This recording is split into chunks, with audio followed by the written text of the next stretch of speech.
Filipenses 2, 5 ao 11.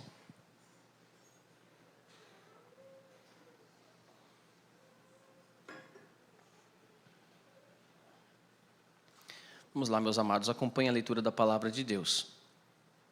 Tende em vós o mesmo sentimento que houve também em Cristo Jesus, pois ele, subsistindo em forma de Deus, não julgou como usurpação o ser igual a Deus. Antes, a si mesmo se esvaziou, assumindo a forma de servo, tornando-se em semelhança de homens e reconhecido em figura humana, a si mesmo se humilhou, tornando-se obediente até a morte e morte de cruz. Pelo que também Deus o exaltou sobremaneira e lhe deu o nome que está acima de todo nome, para que ao nome de Jesus se dobre todo joelho nos céus, na terra e debaixo da terra, e toda língua confesse que Jesus Cristo é o Senhor, para a glória de Deus Pai. Amém? Esse texto já é belo por si só, né? Não precisa de tantas explicações. Mas às vezes a igreja na história acaba complicando algumas coisas que não deveriam ser alvo de complicação. Nós temos estudado aos domingos de dezembro a respeito da encarnação de Cristo. Nós falamos um pouco a respeito da necessidade da encarnação de Cristo. Foi necessário que o Redentor, Deus, Filho, segunda pessoa da Trindade, que sempre existiu, se tornasse carne. Isso não foi um plano B de Deus, isso foi necessário. Nós falamos um pouco também a respeito do mistério da encarnação. Se tem uma coisa que é misteriosa, é a encarnação. Como pode uma pessoa ser ao mesmo tempo Deus e homem? Como pode alguém ser ao mesmo tempo forte e fraco? Saber tudo e ter o conhecimento limitado. Mudar e ser imutável. Isso tudo ao mesmo tempo. Por isso a encarnação do Verbo é um grande mistério. Nós falamos no culto que foi o nosso culto de Natal, domingo passado, dia 17, falamos sobre a nossa resposta à encarnação. Nós verificamos que nem todos responderam de uma maneira positiva a respeito do nascimento de Jesus. O evento, responderam de maneira positiva a notícia do nascimento de Jesus, a notícia da encarnação. Por exemplo, Herodes, ele lutou contra Cristo. Ele foi uma espécie de anticristo. E nós meditamos, refletimos sobre a nossa resposta à encarnação. Nós devemos ter uma resposta positiva, nós devemos glorificar o nome de Deus. E hoje eu quero falar um pouco sobre a encarnação e a humilhação. A encarnação e a humilhação do Filho de Deus, que sempre existiu. Como eu estava dizendo, esse texto tem sido alvo de divergências teológicas, especialmente no período moderno, de 200, 300 anos para cá, em que alguns teólogos da chamada teologia liberal, aqueles que não acreditam que a palavra seja toda a palavra de Deus, que acreditam que a Bíblia seja só um livro humano, produzido por seres humanos, cheios de erros, que a Bíblia seja cheia de erros, esses são os teólogos liberais, e eles acabaram por interpretar esse texto de uma maneira própria deles. Eles entendem que esse esvaziamento ao qual o texto está se referindo, quando diz que Jesus se esvaziou e se humilhou, eles entendem que Jesus abriu mão, renunciou à sua natureza divina e os seus atributos divinos. Eles entendem que Jesus renunciou à sua onipresença, onipotência e assim por diante, em determinadas ocasiões, que Jesus deixou, em algumas ocasiões, de ser Deus. Assim entendem os teólogos liberais e a chamada teoria kenótica. Teoria kenótica porque a palavra kenosis é exatamente a palavra que está aqui no texto grego, traduzida como verbo esvaziou-se. Sim, o texto está dizendo que Jesus se esvaziou. Mas nós não concordamos com os liberais. Não concordamos com os teólogos adeptos da teoria quenótica clássica. Nós entendemos que jamais Jesus poderia abrir mão de sua divindade, nem dos seus atributos. Então, o que é esse esvaziamento? E a nossa mensagem, então, vai ter 3 partes importantes. Primeiro, a gente vai falar um pouco sobre o que não é esse esvaziamento. Depois, sobre o que é esse esvaziamento, humilhação, né? Esvaziamento / humilhação de Cristo. E depois, no terceiro momento, a gente vai falar sobre quais aplicações a gente pode tirar para a nossa vida. O que o esvaziamento de Cristo, a humilhação de Cristo nos ensina? Isso é importante porque quando Paulo está ensinando sobre isso, ele está tratando de um problema na igreja. Então ele traz a verdade bíblica para tratar de um problema prático de comportamento da igreja de Filipos, de pessoas daquela igreja. Amém, meus irmãos? Podemos continuar então? Vamos então, primeiramente, tentar responder a pergunta aqui sobre o que esse texto não está falando. O que não é o esvaziamento e essa humilhação a qual esse texto está se referindo?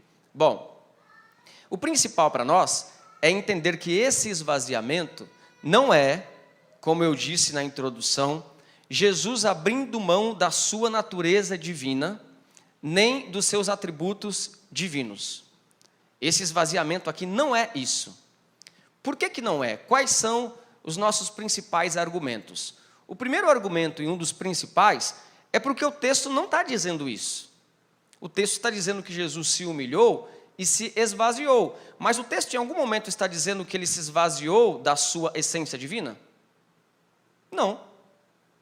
O texto não está dizendo que ele se esvaziou da sua essência divina. Que aquele que sempre foi Deus deixou de ser Deus.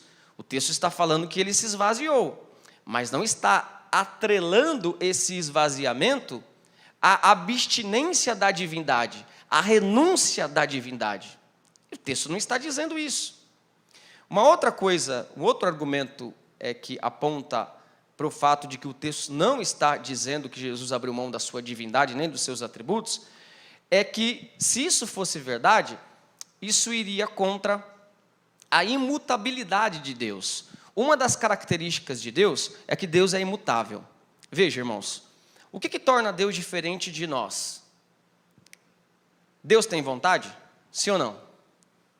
Sim ou não? Nós temos? Sim. Deus tem sentimentos? Sensações? De alguma maneira Ele expressa isso na sua palavra? Esse tema é polêmico, né? Mas de alguma maneira Deus expressa reações que nós chamaríamos de sentimento? Sim, nós também. Deus tem intelecto, entendimento? Ele processa informações? Sim, não da mesma maneira que a gente, porque a gente não conhece, então a gente vai aprendendo. A mente divina não precisa aprender, porque Ele já sabe tudo antes de todos.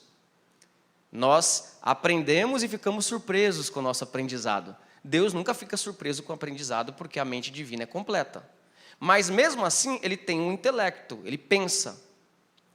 E o que torna então Deus diferente da gente? São exatamente os seus atributos incomunicáveis. Ele sempre existiu. Existe alguma criatura que sempre existiu? Não. Toda criatura de Deus teve um início. Anjos, seres humanos, animais, o universo teve um início. Mas Deus sempre existiu. Deus é infinito e as criaturas não são infinitas. O amor de Deus é infinito, a justiça de Deus é infinita e o nosso amor é limitado e a nossa justiça é limitada. Deus é onipresente, está em todos os lugares ao mesmo tempo, onisciente, sabe todas as coisas e Ele é onipotente, pode fazer todas as coisas que Ele quiser, que estiver dentro do caráter dEle para que Ele faça. Nós não temos essas características. Deus não pode deixar de ter essas características, senão Ele deixaria de ser Deus. E Deus não comunica essas características à criatura, senão cairíamos no erro de pensar que Deus pode gerar outros deuses. E dentro do conceito de um Deus absoluto, único, pois nós acreditamos em um Deus único, em 3 pessoas, mas único, isso seria impossível. Portanto, dizer que o Deus Filho que sempre existiu, e a característica de Deus é imutabilidade, que ele mudou, que ele deixou de ser onisciente, que ele deixou de ser onipotente em qualquer momento de sua existência nessa terra, dizer isso é heresia, é anular a imutabilidade de Deus. E uma terceira questão importante, irmãos, é que quando nós falamos da divindade de Jesus, do Filho, nós não podemos esquecer de um detalhe importante. A divindade do Filho não é só dele, a divindade é compartilhada. Existe uma só substância divina, compartilhada entre Pai, Filho e Espírito Santo. A substância divina pertencente ao Pai é a mesma substância, essência divina pertencente ao Filho. Então, se o Filho pudesse, em sua essência divina, abrir mão dos seus atributos, ele estaria influenciando o próprio mecanismo de funcionamento da própria Trindade. Porque a divindade do Filho não é só dele, é do Pai e do Espírito. Então não funciona assim, eu vou abrir mão da minha divindade. Essa divindade é única e compartilhada entre os três. Por isso, irmãos, eu estou aqui dizendo o que esse texto não quer dizer. Esse texto não quer dizer que Jesus abriu mão dos seus atributos divinos, que Jesus abriu mão da sua divindade. Se os irmãos ouvirem isso por aí, ou é porque a pessoa está falando uma heresia propositalmente, ou porque a pessoa não entendeu direito o mecanismo da divindade e aquilo que dizem as nossas confissões de fé. Falando nisso, é bom sempre repetir a confissão de fé de Westminster, que replica as grandes confissões antigas, os grandes credos e resultados de concílios antigos, e que diz o seguinte, que as duas naturezas do Redentor estão juntas em uma só pessoa, são inseparáveis, são perfeitas e não se confundem, de forma que a natureza divina em Cristo nunca deixa de ser divina, e a natureza humana em Cristo nunca deixa de ser humana. Hendrickson, um teólogo que trata a respeito disso, ele diz o seguinte, eu quero ler. A pergunta é, do que Cristo Jesus se esvaziou? E ele diz o seguinte, seguramente Jesus não se esvaziou de sua forma de Deus. Ele jamais deixou de ser o possuidor da natureza divina. Em seu estado de humilhação, ele não poderia prescindir de sua deidade. Mesmo em sua morte, ele teve que ser poderoso Deus, a fim de, por sua morte, conquistar a morte. Olha só que coisa maravilhosa, né? Mesmo na morte da pessoa de Cristo, a sua divindade não foi perdida, por mais que a gente tenha muita dificuldade para entender isso. É isso que a palavra de Deus revela. Bom, agora a segunda pergunta importante para todos nós. O que é então esse esvaziamento e essa humilhação de Cristo no texto? Daí nós vamos saber o que é essa humilhação, esse esvaziamento, olhando para o texto, tá bom? Então fica de olho aí no texto, tá? Ou senão os nossos irmãos colocam o texto para que a gente perceba que quando o texto diz que Jesus se esvaziou, ele está também dizendo o que é esse esvaziamento. Quando diz que ele se humilhou, que a segunda pessoa da Trindade, que sempre existiu, na encarnação se humilhou, está dizendo ali quais são os elementos dessa humilhação. Então, olha só, a primeira coisa que eu quero compartilhar dentro dessa questão do texto é que Jesus se humilha no sentido de que ele não se apega aos seus direitos divinos. É isso que o texto diz. Jesus é Deus, mas não se apega aos seus direitos divinos. Por exemplo, Jesus não tinha o direito de fulminar todas aquelas pessoas que estavam crucificando ele? Ele não tinha o direito? Ele não tinha poder? Só que ele não faz. Não porque ele deixou de ser Deus, mas porque ele não executa o direito que ele tem. Esse esvaziamento, então, tem a ver com isso. Observe, por exemplo, irmãos, versículo 6, olha só. Pois ele, Jesus, subsistindo é existindo em forma de Deus, não julgou como usurpação o ser igual a Deus. Ou seja, outra tradução diz o seguinte: Jesus não exigiu, nem tampouco se apegou aos seus direitos como Deus. Ele não abre mão da sua divindade. Ele só não exige os seus direitos divinos. Uma coisa é uma coisa, outra coisa é outra coisa. Imagine, vamos pensar aqui num exemplo humano. Imagine um rei que vai viver entre os mais pobres e abre mão da sua glória. O que é glória?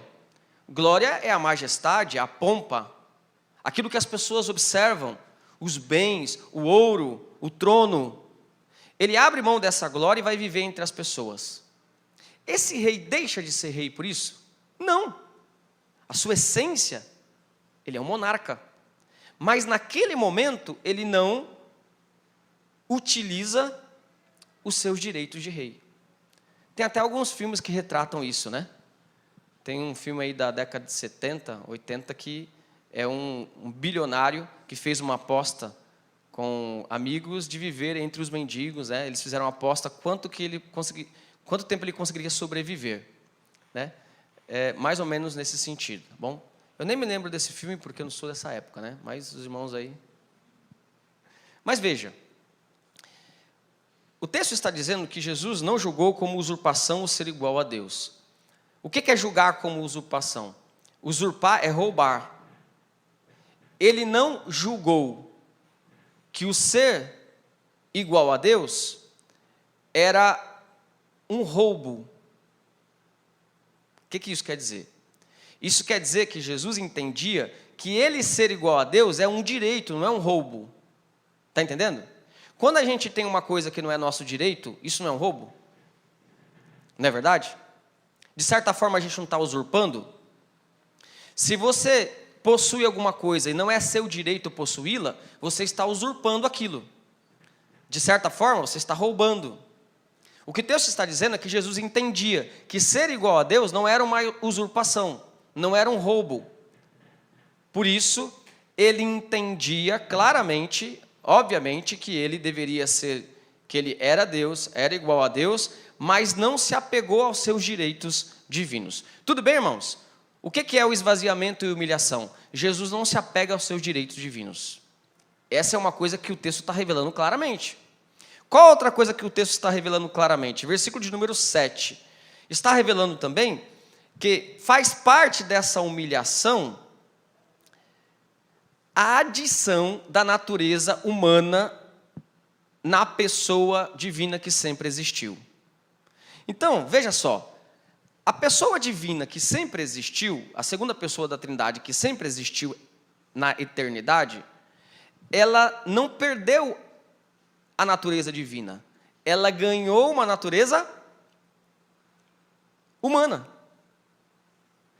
Isso o texto está dizendo que assumir a forma de servo faz parte da humilhação. Quando o Espírito Santo pega o material humano de Maria e forma Jesus no ventre dela, e dá a forma humana para aquele que sempre existiu, de forma que essa pessoa possui agora, a partir da encarnação, duas naturezas, isso é humilhação. Porque Jesus está se tornando um humano com todas as suas debilidades, com todas as suas fraquezas, e o ser humano é frágil. Não só por causa do pecado, mas por causa da própria natureza humana que é frágil, mesmo sem pecado. Digo isso porque Jesus nunca pecou. O ser humano sente fome, o ser humano sente sede, o ser humano tem debilidades relacionadas à locomoção. Ele só pode estar em um lugar ao mesmo tempo. O ser humano tem limitações. Ele possui elementos que não são pecaminosos, esses que eu vou dizer, que é o medo. Há medo pecaminoso, mas o medo em si não é um elemento propriamente pecaminoso. O medo é um elemento de defesa que Deus deu para a gente. Pessoa sem medo de nada vai cometer loucuras?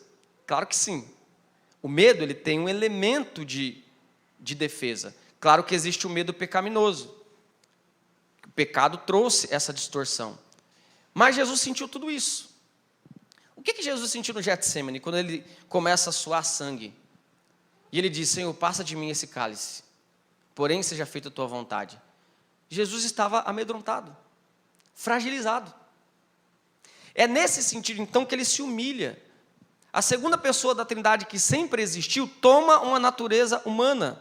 Esse é o esvaziamento. Não é o fato dele deixar de ser Deus, porque ele nunca deixou de ser Deus, por mais que a gente não consiga entender como essas duas coisas possam caminhar juntas. Uma terceira questão dentro desse texto ainda, veja, ainda no versículo de número 7, observe, irmãos, o texto diz, assumindo a forma de servo. Assumindo a forma de servo. Veja,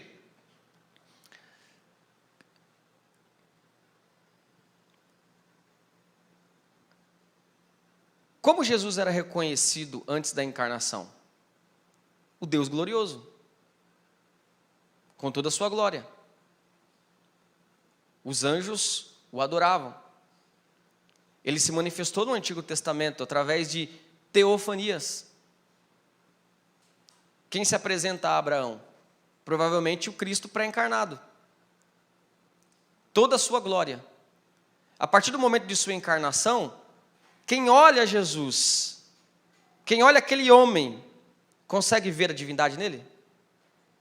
Não. Não consegue enxergar. Por isso que pessoas rejeitaram Jesus. O que se pode ver de Jesus, então, a partir da sua encarnação, a partir do momento que ele se torna carne, o que se pode ver é sua natureza humana, fragilizada. É nesse sentido a sua humilhação. Aquele que tem o direito de se manifestar mais do que o sol, com toda a sua glória, agora se manifesta de uma forma externa frágil. Ainda que, isso é um grande mistério, até mesmo a humanidade de Jesus possa às vezes revelar a sua divindade. Porque ele era perfeitamente bondoso, amoroso, justo na sua humanidade. E só Deus pode ser assim. Até a humanidade dele revela a divindade. Mas esse é outro assunto.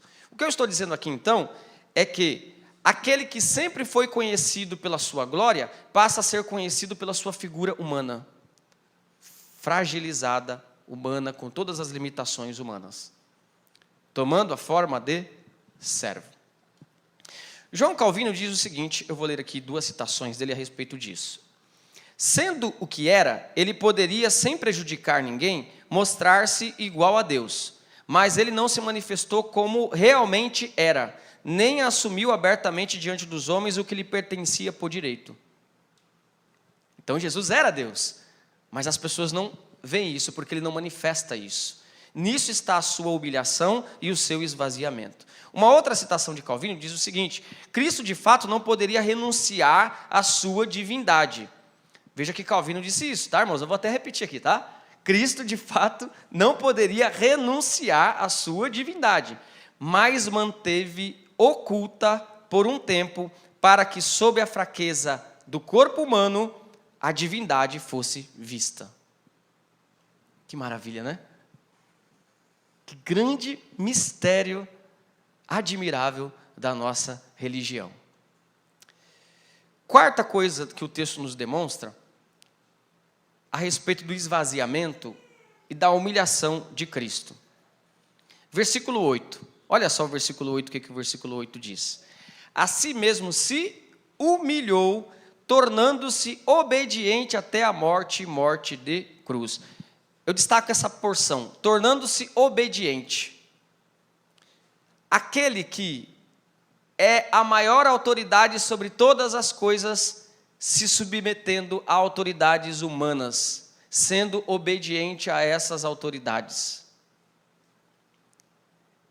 Isso é humilhação. Isso é o rebaixamento do posicionamento que ele tinha na sua glória. O 5º mandamento diz para honrar pai e mãe. Por que o 5º mandamento diz para que se honre pai e mãe? Porque eles representam Deus. E o 5º mandamento é ampliado nas nossos catecismos maior e menor de Westminster, se referindo a todo e qualquer tipo de autoridade instituída por Deus. Porque toda autoridade legítima instituída por Deus representa Deus.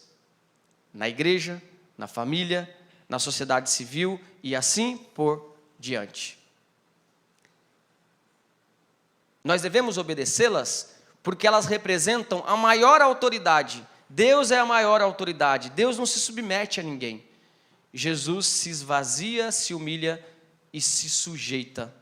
Jesus vai na sinagoga, obedece os elementos ali, se sujeita à lei. Jesus é circuncidado ao 8º dia. Quando ele completa 8 anos, ele é levado no templo para que se faça circuncisão no bebezinho. Jesus se submete à obediência aos seus pais. Ele diz, dai a César o que é de César e a Deus o que é de Deus. Jesus se submete. Nisso consiste a sua humilhação também, segundo o texto. E por último, meus irmãos, a quinta coisa a respeito disso, ainda neste versículo, o texto diz que ele foi obediente até a morte, e morte de cruz.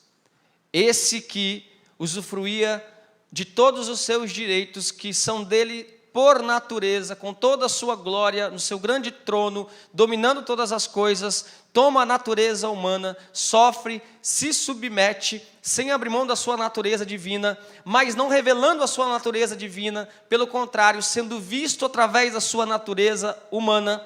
Esse é obediente, sofre, é torturado, é cuspido, é esmurrado, morre como um criminoso, morte de cruz.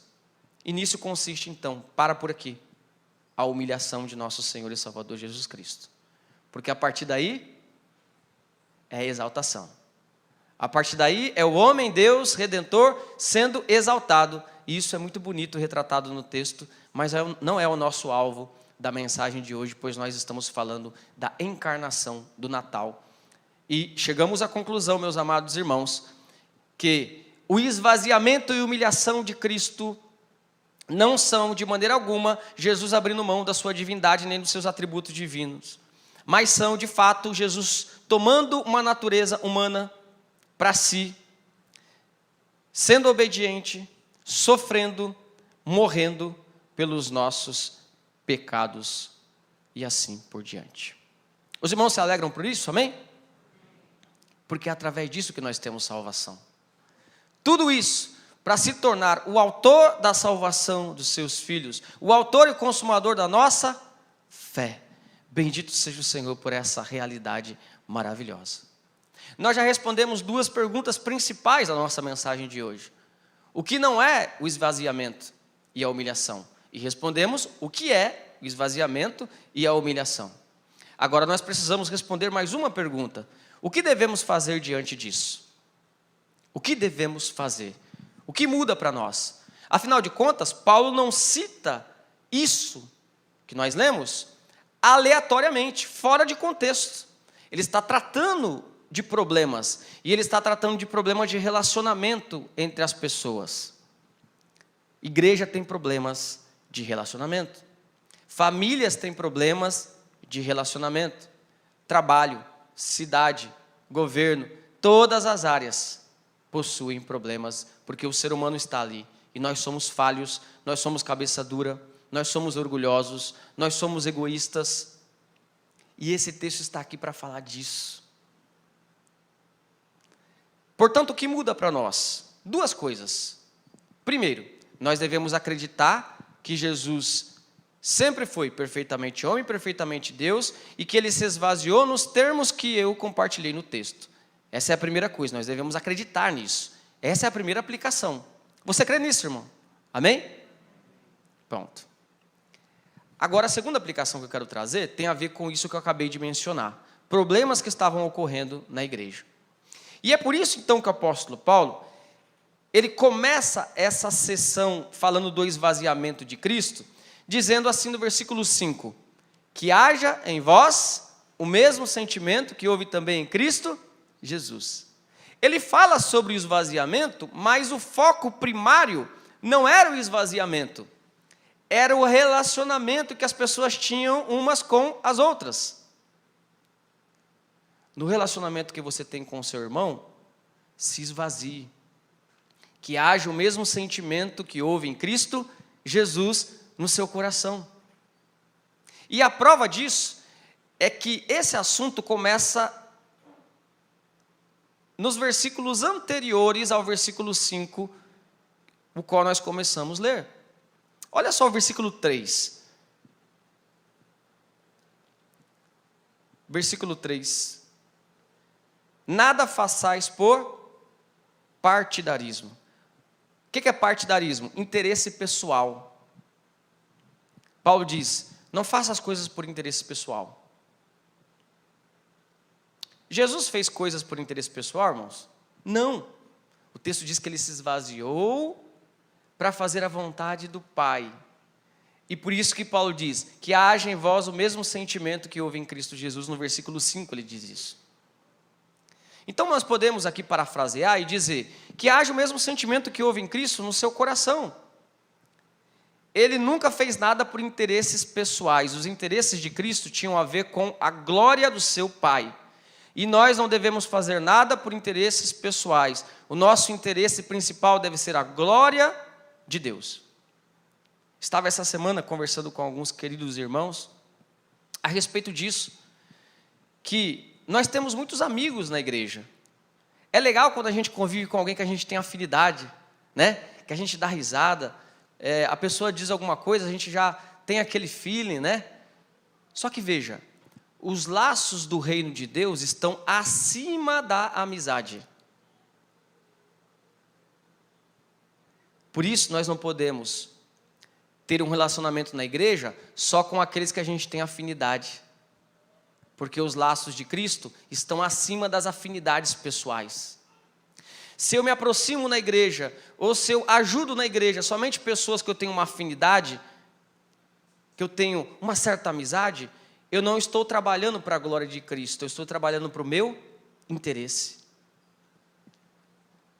Esse texto está nos ensinando isso. Nada façais por partidarismo. Imagina o seguinte, se a gente fosse ter uma eleição na igreja, e eu pensasse assim, eu só vou votar em quem for meu amigo. Eu estaria usando o critério de afinidade pessoal como critério máximo para votar em alguém.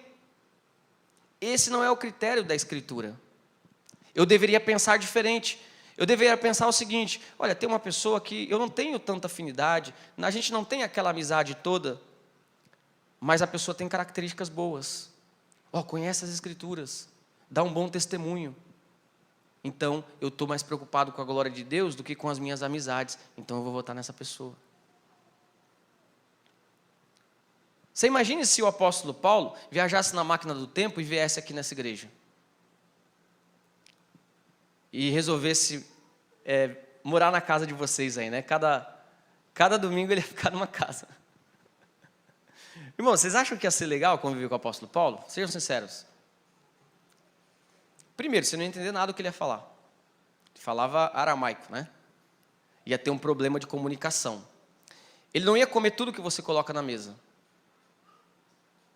Ia ter um problema em relação à comida. Ele iria se escandalizar com muitos comportamentos que a gente tem. Iria se assustar. Nós iríamos nos escandalizar com comportamentos que ele tem. Por quê? Ele era um homem de outra cultura, outra língua, com outros costumes. Portanto, nós provavelmente não teríamos uma afinidade de amizade com ele. Mas ainda assim, porque os nossos laços não estão restritos a amizades terrenas, nós o consideramos como nosso irmão em Cristo. Porque a nossa família verdadeira está acima das amizades e acima da família carnal. Jesus disse, a minha mãe e os meus irmãos são aqueles que fazem a vontade do meu Pai que está nos céus. Por que você acha que estava existindo um problema na igreja de Corinto? Uns eram de Paulo, outros eram de Apolo, outros eram de Pedro. Paulo gasta 4 capítulos falando sobre isso, a gente já estudou essa carta aqui. Por quê? Interesses pessoais. Meu interesse pessoal é que Apolo ele prega de uma maneira bem melhor, tá? Eu gosto muito do jeito que ele prega, as palavras que ele usa, é muito legal. Já Pedro, um pescador, fala de uma maneira muito rude. e formaram-se os grupinhos em preferências pessoais, preferências de afinidade. O reino de Deus é maior do que as nossas preferências pessoais. O reino de Deus é maior do que as nossas amizades. O reino de Deus é mais amplo do que tudo isso que age em vós. O mesmo sentimento que houve em Cristo Jesus. Nada façais por partidarismo, por interesse pessoal. Entendendo assim, eu vou conseguir conviver com pessoas que eu tenho dificuldade. Poxa, essa pessoa sempre gosta de comer isso daí, eu não gosto. Eu não dou risada dessa piada dessa pessoa. Mas a gente entende que a nossa convivência está acima dos interesses pessoais. Então eu vou dizer, não, mas eu vou conviver com ela. Não é assim na família? A gente convive com pessoas diferentes porque a gente entende que o laço familiar está acima das diferenças? E por que não fazemos isso com os laços da fé? O texto diz, amados, nada façais por partidarismo. O texto continua, versículo 3. Ou por vanglória, querendo receber elogios. Cristo viveu assim. Cristo não fez as coisas por vanglória. Ele não fez as coisas para que ele pudesse receber a glória. Ele falou a todo momento que a glória fosse do Pai. Ele não estava interessado em que o seu nome fosse exaltado, mas em que o nome do Pai fosse exaltado. Por isso que, antes de falar do sentimento que houve em Cristo, Paulo diz, nada faça por interesse pessoal, não faça as coisas querendo receber elogios. Você vai fazer as coisas, irmão, e ninguém vai elogiar. Se prepare para isso. É normal. Isso entristece a gente na igreja? Claro que entristece, né? Mas faz parte da vida. Bem-vindo ao mundo dos adultos espirituais. A gente tem que fazer para a glória de Cristo. E quando a gente começa a fazer as coisas para receber elogio das pessoas, a gente se desvia do nosso foco. A gente se entristece, a gente decepciona as pessoas. A gente muda o foco e coloca o nosso nome acima do propósito da graça de Deus, do reino de Deus.